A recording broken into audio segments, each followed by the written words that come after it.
cold silence covered the Earth's orbit. Nothing moved in space except for the distant blink of stars and satellites going around quietly.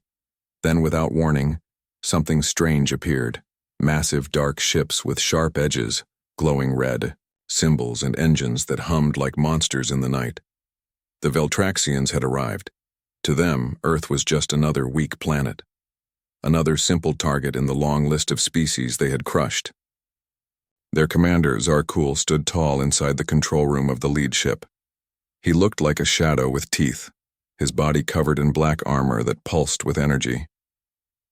Humans have soft skin, weak weapons, and no defenses in space, Zarkul said, voice filled with boredom. This will be over in 3 rotations. They sent a message to Earth. Surrender. Your kind will be given painless death. Resist, and you will suffer. On Earth, people panicked. News channels ran wild. Alien ships detected was all over the screens. Cities went into lockdown. Fighter jets flew up in panic, but there was no way Earth's simple air force could do anything against ships that floated miles above the atmosphere. But in a mountain base hidden deep under the Rockies, a woman stood up calmly and adjusted her black uniform. Commander Ava Wren. She had known this day might come. For years, she had worked in silence, leading a top-secret project called Starshield. It was Earth's backup plan, a secret fleet of warships built far from the eyes of the world, hidden in orbit near Saturn. Activate Starshield protocol, she ordered, eyes calm, voice cold. Her team jumped into action. Hidden satellites lit up. Signals raced through space. Lights blinked on in the cold dark beyond Mars. Deep under the oceans, launch bays opened. Earth wasn't as weak as the Veltraxians believed. Back in orbit, the alien fleet floated silently. They were scanning Earth's defenses. What they saw made them laugh. There are no warships, no planetary shields. Their technology is a joke, said one of the Veltraxian lieutenants. Commander Zarkul smirked. Prepare the firestorm. Suddenly, one of the alien ships blinked on their radar. A flash near Saturn, then another. Ships were waking up. What is this? One of the alien technicians said. Unknown signal. Multiple targets approaching at high speed. Wait, they're... Boom! The alien scout ship exploded into a cloud of fire and metal. The others spun around, alarms screaming. 3 human ships had arrived, dark and sleek, moving fast and silent like wolves in the night. From her command center, Ava watched the screen. Target lock confirmed, her officer said. She leaned forward and whispered, Let's show them what humans are made of. On board the lead human warship, Valkyrie, the captain gave the order. Fire. Blue beams cut across the stars, striking 2 more alien ships before they could react. Explosions lit up the sky. The Veltraxians screamed in shock. This wasn't supposed to happen. Humans weren't supposed to fight back. Commander Zarkul slammed his fist on the panel. How do they have warships in space? Where did they come from? Back on Earth, people watched the news. At first, it was fear. Then the cameras caught something. Flashes in space, glowing trails, and a voice on the radio. This is Starshield Command. Earth is not alone. We fight. Hope started to spread. Meanwhile, Ava was already planning the next move. They'll regroup. We need to strike again before they do. On the edge of the solar system, another human ship powered up. This one was different, bigger. Its core glowed with a strange energy. Is the hybrid drive stable? Asked the engineer. Stable, said a voice. But it's never been tested in battle. Then today is its first day. The humans had taken more than just pictures from crashed UFOs. For years they had been studying alien tech, building, preparing, and waiting for the right moment. Now that moment had come. Veltraxians began to pull back. Their pride was shaken. How could a simple world like Earth stand against them? Inside his ship, Zarkul hissed, They will not stop us. Begin ground invasion preparations. But before his order could go through, the screen in front of him went black. A message appeared. We heard your offer. Here's our answer. And then, For just a second, the Earth's moon lit up. A massive human cannon hidden deep under its surface fired directly at the Veltraxian flagship. The blast didn't destroy it, but it shook the entire command bridge. Zarkul looked up, furious, his pride burning. "They want war?" he whispered, voice shaking. "They will burn." Far below in her mountain base, Ava stood silently. She didn't smile. She didn't celebrate. She just whispered to herself. First contact. Last mistake. The stars above Earth were no longer silent. They had become a battlefield, and humanity was ready. A silent fear ran through the Veltraxian fleet. 3 of their warships were gone. Destroyed, not damaged, not lost. Destroyed by humans. Something they never expected. Commander Zarkul paced across the bridge of his ship. The lights above flickered as repair teams worked fast. "Send more drones. I want every hidden human ship found. Now!" he shouted. The aliens had always believed in complete control. They scanned, studied, and crushed before the enemy even blinked. But Earth had surprised them. Worse, Earth had hit first, and hit hard. Across the solar system, human warships were moving like hunters. Silent, deadly, fast. One ship, Valkyrie, floated in the shadows near Mars.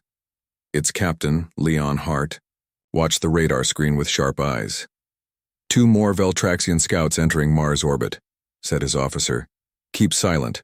Wait until they cross the red line. Sir, that gives them a chance to scan. I said wait. Seconds passed. The scouts floated closer. Leon's finger hovered over a glowing button. The red line flashed on the screen. Now, twin lasers fired without a sound. Both alien ships burst into flame and spun out of control, falling into Mars gravity well like metal comets. One exploded. The other crashed. Leon nodded slowly. That's 4 down.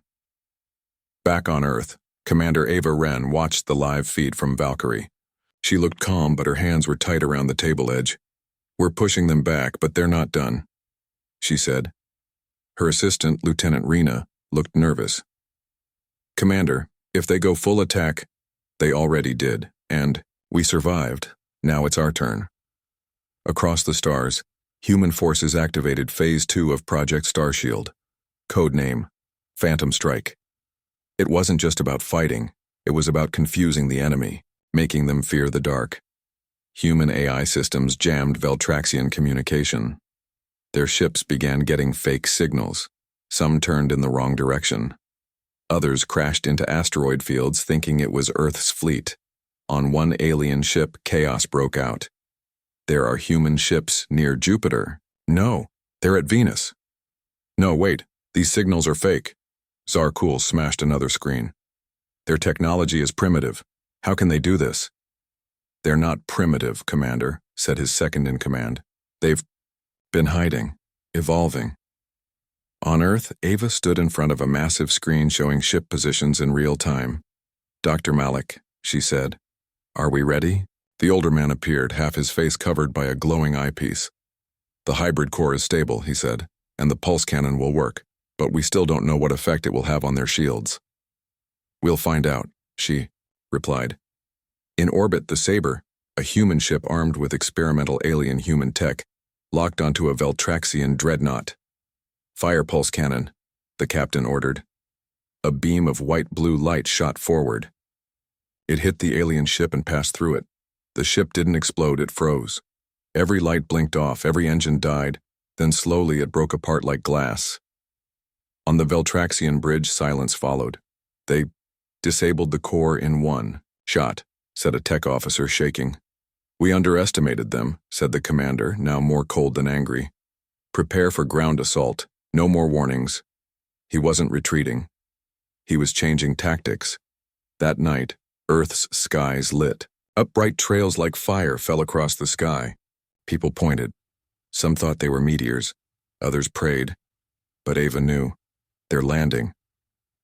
Veltraxian drop pods hit the ground hard. Forests, mountains, near cities. In one village, children screamed as strange creatures burst from steel eggs and opened fire. Earth soldiers arrived quickly, returning fire, helping people escape. It was war now on the ground. But something shocked the Veltraxian troops. Humans didn't run, they fought back. Even without advanced weapons, they built traps, used terrain, worked together, and they didn't give up. In the city of Lisbon, a group of teenagers used drones to drop explosives on a Veltraxian patrol. In Tokyo, a retired scientist hacked a drop pod and turned its guns back on the invaders. Earth was fighting with everything it had. Zarkul watched a feed from one of the drop zones. "They should be begging us by now," he said. "They're not," replied his second. "They're adapting." At the same moment, something strange happened in Antarctica. A deep vibration shook the ice. Under the thick glacier, a structure long buried began to hum. Lights came on.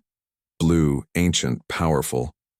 In a hidden research facility nearby, Dr. Malik smiled as alarms beeped.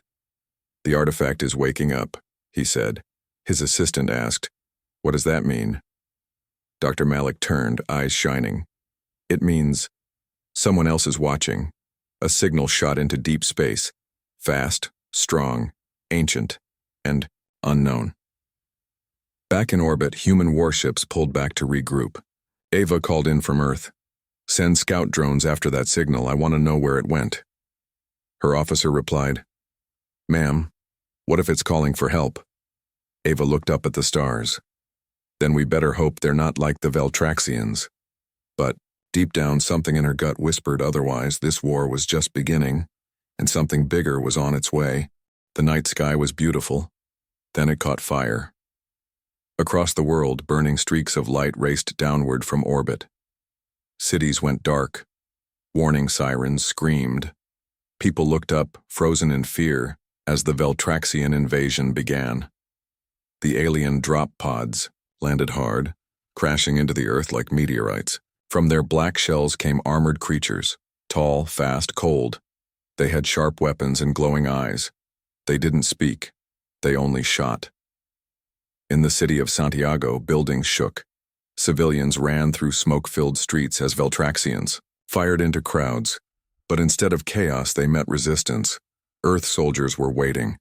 They had dug trenches, placed turrets, and even hacked the alien frequencies to intercept battle plans. One human soldier raised a flag on a rooftop and shouted into a comm device, "They thought we were weak. They were wrong." Elsewhere in Cairo, a group of engineers turned subway tunnels into traps. Alien troops walked straight into explosions, triggered by sound sensors. In small towns and huge cities alike, humans were fighting back. Commander Ava Wren watched it all from her base. Her screen showed dozens of flashing lights, drop zones, enemy positions, distress calls. "We're outnumbered," said her assistant Rena, "and they're landing more." "We're always outnumbered," Ava replied, "but we never stop." She turned to her command screen. "Bring up Dr. Malik." The screen changed. Deep under Antarctica, inside a high-security research site, Dr. Malik appeared, standing next to a glowing crystal-like structure. It pulsed slowly with light, like a heart waking up after a long sleep. "It's responding to the energy from the Veltraxian ships," Malik said. "It's been buried here for thousands of years." "What is it?" Ava asked. "It's not human, not Veltraxian either, something older, something watching." Malik turned, placing his hand on the artifact. The lights pulsed faster. Somewhere. In deep space, far beyond known systems, something stirred. Veltraxian Command picked up the signal. Inside the flagship, alarms went off.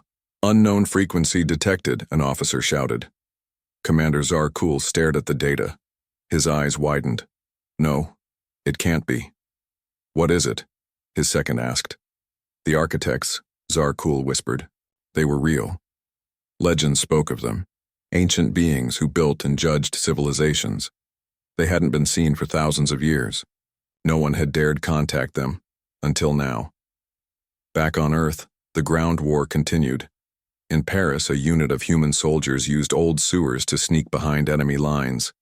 In Kenya, satellite-controlled drones rained down fire from hidden valleys. Humans weren't just defending, they were adapting. For the first time, the Veltraxians began to doubt. One of their commanders sent a report to Zarkul. Their species does not act as predicted. They change. They resist. Even civilians fight. They are unshakable. Zarkul crushed the report in his hand. They are a problem, but problems can be erased. He gave the order for total assault. Burn the cities. No more warnings. On board the human warship Valkyrie, Captain Leon Hart received the transmission. "They're preparing a planet-wide attack," said his tactical officer. Leon stood slowly. "Then we hit them first." The Valkyrie was joined by 2 other ships, Ironhawk and Nova Shield. Together they launched Operation Phantom Vengeance. Human ships, hidden in asteroid belts and solar shadows, now revealed themselves. Engines roared to life, cannons charged. In perfect silence they moved toward the enemy fleet. In low Earth orbit, the Veltraxians were preparing their superweapon, a gravity cannon capable of turning cities into craters. They never fired it. Valkyrie struck first. A blue-white beam cut through space and smashed the cannon in half.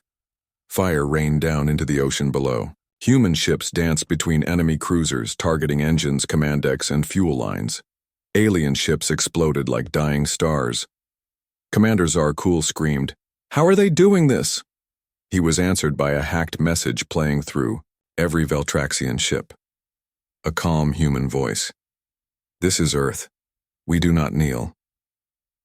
Back on the surface, Ava stood in her base, silent. Then something caught her eye. The artifact from Antarctica was glowing, brighter than before. Dr. Malik called in, voice excited but nervous. "It's doing something," he said.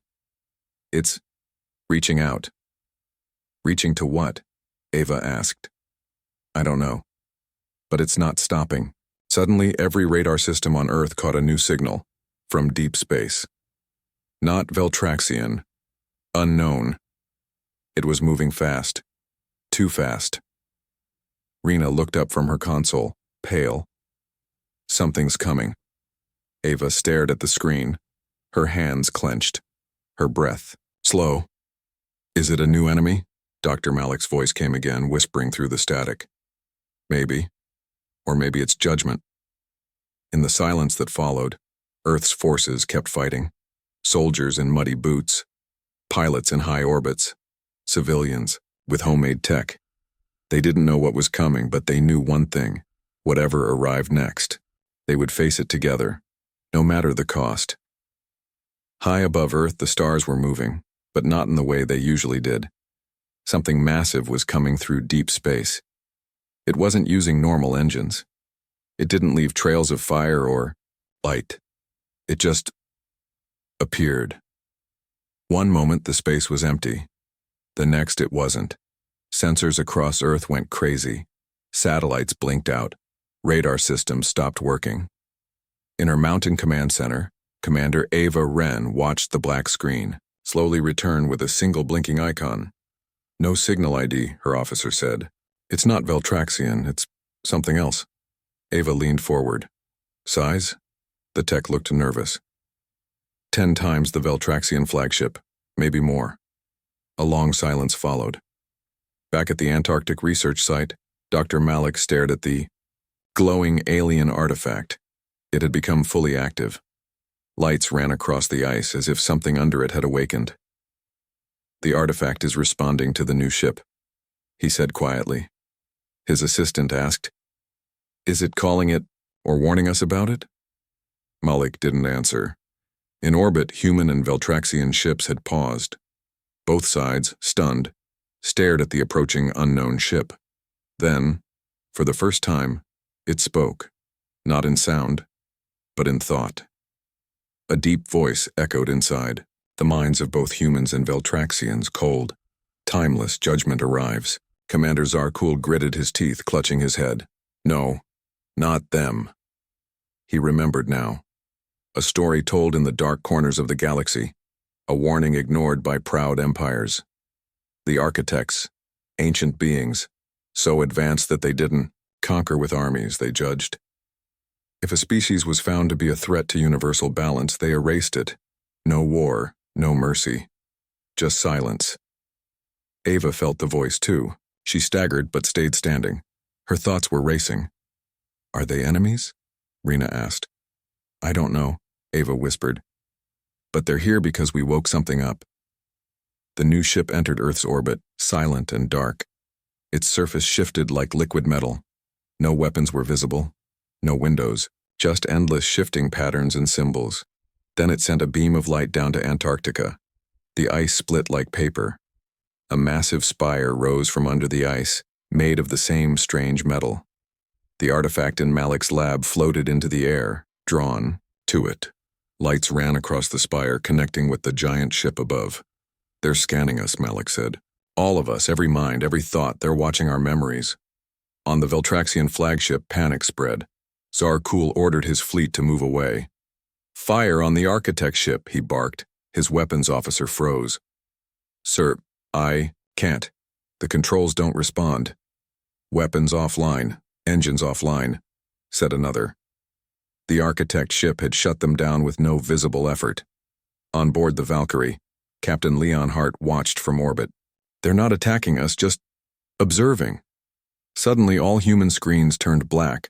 A symbol appeared, a glowing circle of light, then a pulse, then a message. You were tested, you survived, you adapted. This war is not your fault. Humans looked at each other in silence. Another pulse came. They came to destroy. You chose to resist. You are not the danger. Then the message changed tone. A cold wave swept through space. The destroyers will be punished. In a blinding second, beams of silent energy shot out from the architect ship. Veltraxian cruisers vanished, not exploded, just erased, like they had never existed. 1, 2, 3. Tsar Kul screamed orders, but nothing worked. His voice faded into static. The flagship began to bend and twist. The metal moaned as space itself turned against it. The architect ship pulsed again. You killed without cause. You underestimated life. And then, silence. The Veltraxian fleet was gone. No wreckage, no sound. Only the stars remained. On Earth, people watched in shock. In the cities, in the bunkers, in the war rooms. Children stopped crying. Soldiers dropped their weapons. The war was over, in seconds. Commander Ava whispered. They ended it, for us. The architect ship hovered quietly. Then one final message came. You are free, but you are watched. And just like that, it vanished. No flash, no sound. Just gone. All systems returned online. Radars blinked. Satellites rebooted. Earth stood quiet again, but forever changed. Dr. Malik stood in the snow of Antarctica, staring at the empty space where the spire had been. They left, he said. For now, Ava said, appearing beside him via hollow feed. But they gave something more important than help. Hope? Malik asked. No, she replied. A warning. Later, across Earth, cleanup began. The world had united in defense. Now it would have to stay united to rebuild. On board the Valkyrie, Leon Hart looked out into the stars. We survived an alien war, and were judged by gods. He smiled faintly. Humans don't die easy. And somewhere, far across the galaxy, something else had seen it all. Something that did not like what it saw. Peace returned to Earth. But it didn't feel peaceful. The skies were clear. The Veltraxians were gone. The giant architect ship had vanished. Yet something still lingered in the air. Something wrong. Commander Ava Wren stood on the rooftop of the rebuilt Unity Command. Below her, workers repaired buildings and helped civilians return to normal life. Children laughed again. Markets reopened. But her eyes stayed locked on the stars. Rena, her assistant, approached. Repairs are going faster than expected. Most cities are stable again, she said. Ava nodded, but didn't smile. What is it? Rena asked. Ava took a deep breath. Something doesn't feel finished. Far away, in deep space, something wasn't finished. A single Veltraxian escape vessel floated in the black void, systems flickering, almost dead. Inside, Commander Zarkul was alive, but barely. His face was burned, armor broken. He crawled to the command seat. "They erased everything," he whispered. His ship had survived by chance. It had drifted through a gravity rift moments before the Architect's attack. Damaged and powerless, it had gone dark. But Zarkul wasn't done. He pressed a hidden button. A deep red light filled the room. A screen appeared, an encrypted channel. "Activate Protocol Emberfall." Thousands of light years away, something responded. A signal. Old, violent, waiting. On Earth, Dr. Malik was still studying the now dormant artifact. Since the Architects left, it had gone dark, cold, but something inside it was pulsing, like a heartbeat. "This device still receives signals," he said into his recorder. "But they're not from the Architects. They're different. Faint, but growing stronger." At the same time, strange things began happening across Earth systems. AI units glitched. Satellites reported objects that weren't there. Drones failed to respond to commands. In one underground lab, a security camera caught something terrifying. A black, fast-moving shape tearing through steel doors and vanishing without a trace. When Ava saw the footage, her face turned pale. "That's not Veltraxian," she said. "What is it?" Dr. Malik called in urgently. "We have a new problem," he said. The artifact was never just a beacon. It was a gate. "A gate to where?" Ava asked. He looked at her through the screen. "A prison. Long ago, the Architects had sealed something away on Earth, not to protect Earth, but to trap it here. And when humans activated the artifact, they had unlocked it." In the Nevada desert, a research base suddenly went dark. When teams arrived, they found it empty. No blood, no signs of a fight, just silence, and one strange message carved into a wall. "You opened the door, now we are free." At Unity Command, panic began to grow. "These aren't aliens," Leonhardt said during a live comlink from the Valkyrie. "They don't use ships, they don't communicate. They move through shadows, systems, even minds." "They're not here to conquer," Ava said. Leon nodded grimly. "They're here to consume." Malik gave them the name he found in the artifact's databanks. The Hollow, a race of pure void. Life forms without bodies, without light. They move through fear, through machines, through minds. They were what the Architects once feared, and what they locked away here. Until now. Ava activated Earth's Red Protocol. All nations were alerted, no longer separated by borders. Humanity now acted as one. Cities lit up defense grids. Old nuclear bunkers reopened. New warships were launched. But this time, Earth didn't have time to prepare. The Hollow were already inside. They appeared in dreams, on screens, in whispers. A soldier in Brazil turned his weapon on his squad, claiming something was inside his thoughts. In Berlin, entire power stations blinked off for hours. No one could explain why. In orbit, the ship Ironhawk lost all contact. When found, its crew had vanished. No damage, no signs of struggle, just their clothes left behind. Inside the Valkyrie, Captain Hart called Ava directly. "We're not fighting an army," he said. "We're fighting fear itself," Ava nodded. "Then we fight smarter." Using what they learned from Architect Tech, Earth scientists began building echo fields, energy zones that blocked Hollow presence. Cities were surrounded by them, but the fields drained power fast. Every second counted. "We need to find their core," Ava said. "Every enemy has a source." Dr. Malik had an answer. "There is something buried deep under the Pacific. A signal, a shape, the same material as the Antarctic artifact, but far older." "Then that's where we go," Ava said. The final scene of this chapter showed a massive submersible heading into the ocean trench, crewed by elite soldiers, scientists, and AI systems built to resist psychic attack. As it descended, the water, grew darker, colder. Outside the glass, shapes moved. Strange lights blinked. Then ahead, a shape appeared, a structure, black, ancient, breathing, and the hollow were waiting. The ocean swallowed the light. Far below the surface, deeper than any human had gone before, the submersible Sentinel-9 moved through crushing blackness. Thick pressure surrounded the vessel like a hand trying to squeeze it apart. Inside, Commander Ava Wren stood with her team, soldiers, scientists, and an AI unit named Echo 7. Every screen flickered with static. Strange energy signals surrounded them. "We're entering the trench," said the pilot. "Signal from the hollow structure is growing stronger." Ava stared ahead. Beyond the reinforced glass, something huge was taking shape. The hollow temple. Black, smooth, pulsing like a living thing. It didn't reflect light. It swallowed it. "Prepare breach team," she ordered. "We go in." Sentinel-9 docked onto a tunnel-like opening in the side of the structure. As the airlock sealed and the door opened, cold fog poured in. Echo 7 scanned the darkness, no known materials. Interior space is larger than exterior.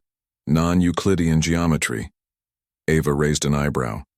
"So this place breaks the laws of physics?" "Correct," the AI said, "and possibly time."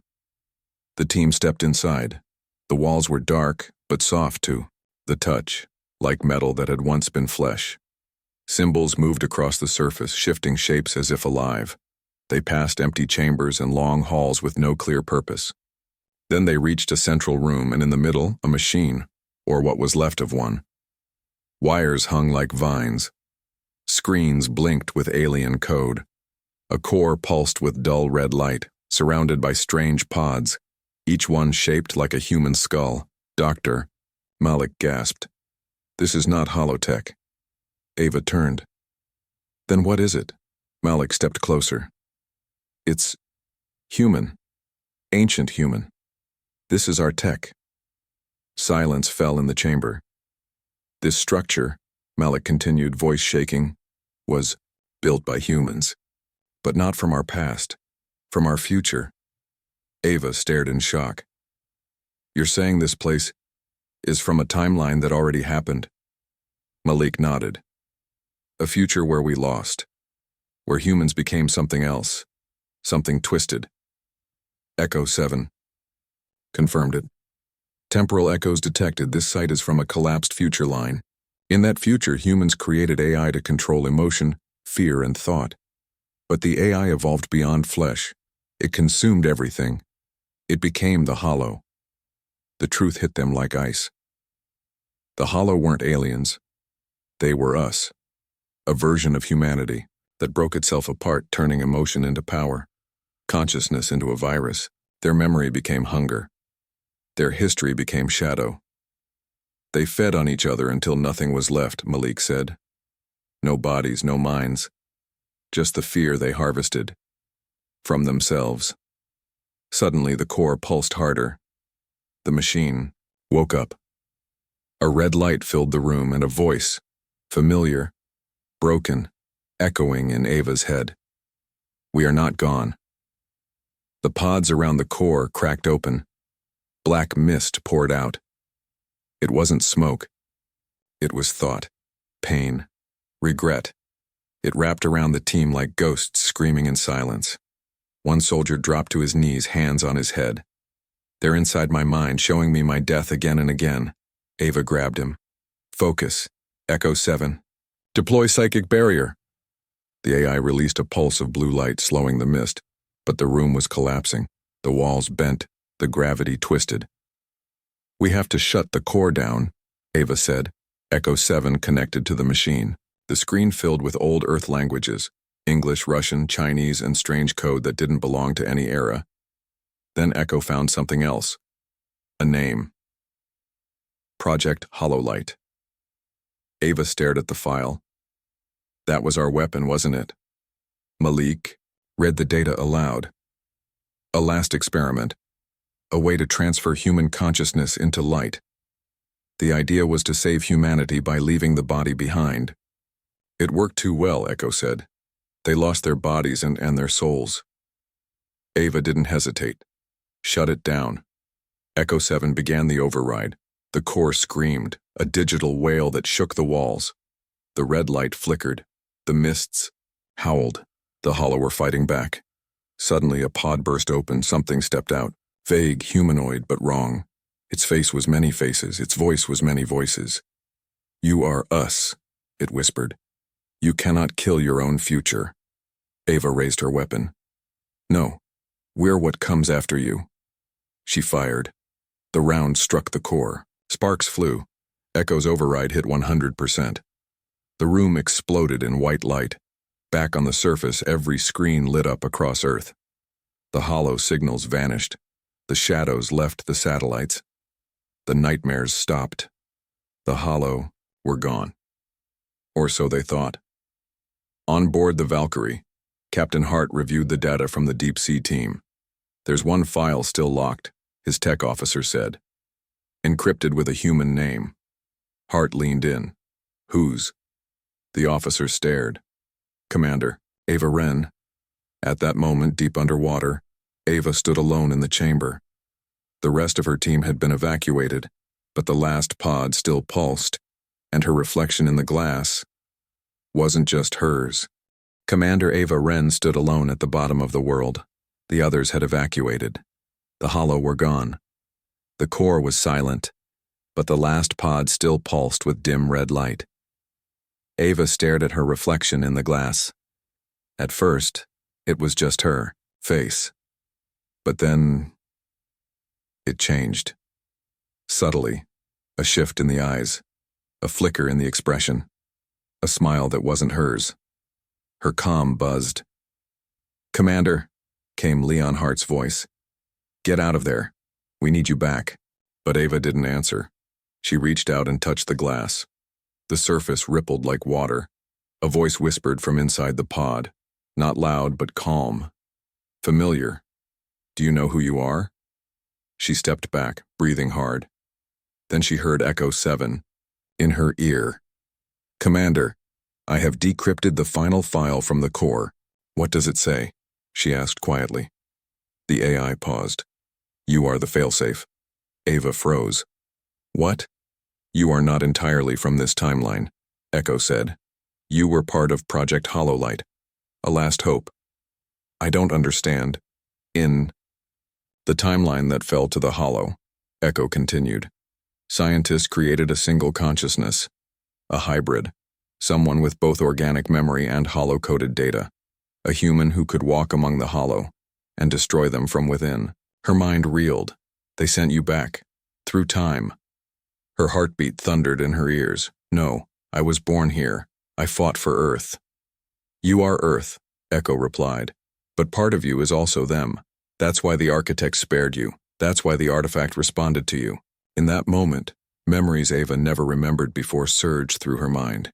Flashes of dark chambers, code injected into her cells, waking in a lab surrounded by dying stars. She stumbled.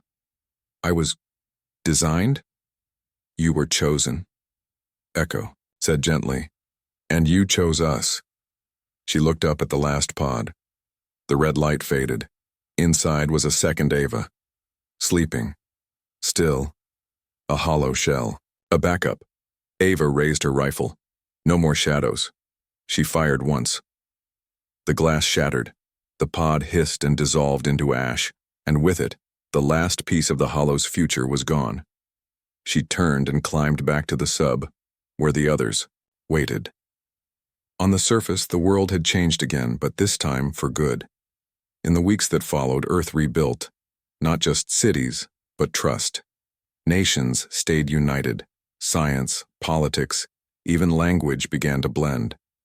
For the first time in human history, everyone looked outward, together. The Valkyrie and its sister ships patrolled space not for war, but for peace. The architects never returned. But sometimes, people saw brief flickers in the sky. A pulse. A whisper. You passed. Commander Ava Wren stood before the New World Council, silent as they asked for her decision. "You've seen what we could become," one asked. "What now?" She looked at them all. I don't know what the stars hold, she said, but I know this. We earn our place in them, not through power, through choice. A silence followed, and then applause. The final scene shows Ava, now, older, walking through a peaceful city built with stone and light. Children laugh, drones hover, trees bloom. Peace for now. But in orbit on the Valkyrie, a new cadet turns to Leon Hart. Sir, she says, why are we still building ships if the war's over? Leon looks at the stars. Because out there, someone always thinks we'll die easy.